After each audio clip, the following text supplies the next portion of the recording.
After setting up your new account, the first thing you want to do is create positions. Let's do that now. First, move your cursor to the right sidebar menu and select Positions. As you can see, we've already created some positions for you.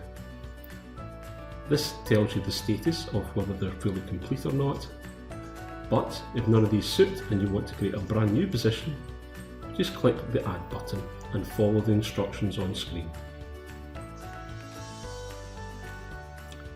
For this example, we're going to use the care worker position.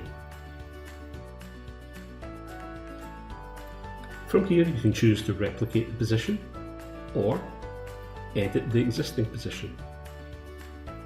On the left hand side, you'll see a number of categories, such as the position details, the default hours, and recruitment settings as an example. The green circles indicate that all these have been completed.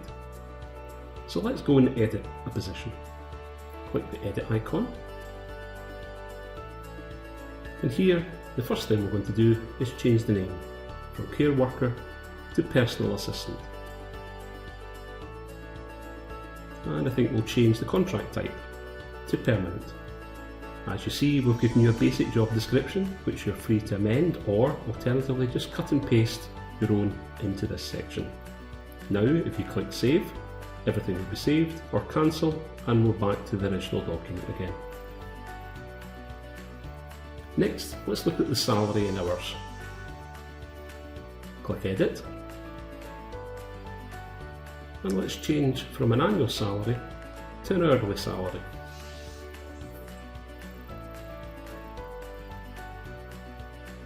Click Save, and the changes have been made. Next, let's look at our interview settings. The system automatically scores applicants as they complete questions. Here you can set what the minimum score should be for an applicant to be passed on to the next section. So I'm going to change it from 70 to 60 and click Save. Interview sections can include face-to-face or phone interviews, mandatory or optional.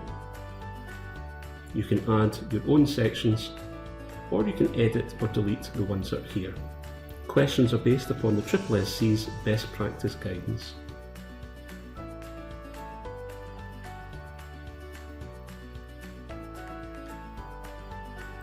Finally, in this section, you can set the system up to automatically progress candidates from application to interview if they hold certain criteria. For example, if they have a qualification, if they have work experience, or they're a driver. To turn on and off these settings, just click on the toggle bars.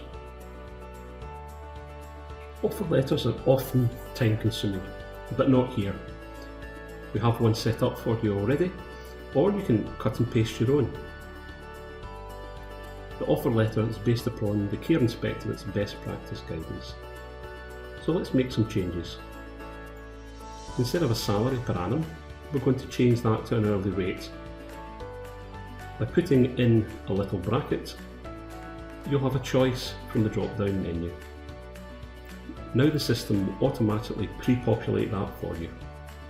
Click Preview, and there we are, £10 an hour. If you're happy with this, click Return to edit or save to keep what we've done. Next, we're going to look at disclosure requirements. Here you can set up in the system for every position whether it requires a DBS or a PVG. It's as simple as clicking Edit, click on what's required, and then Save. You're done. Privileges lets you know what applicants can see within the system. By default, they can only see their own profile. However, as they're employed, you may wish to increase this so they can view or edit different parts of the system. We can come back to this later. And finally, position training. So whether it's pre-employment or during induction, we have a range of training that may be applicable. You can add or delete or edit any of these. Training is based upon the care certificate.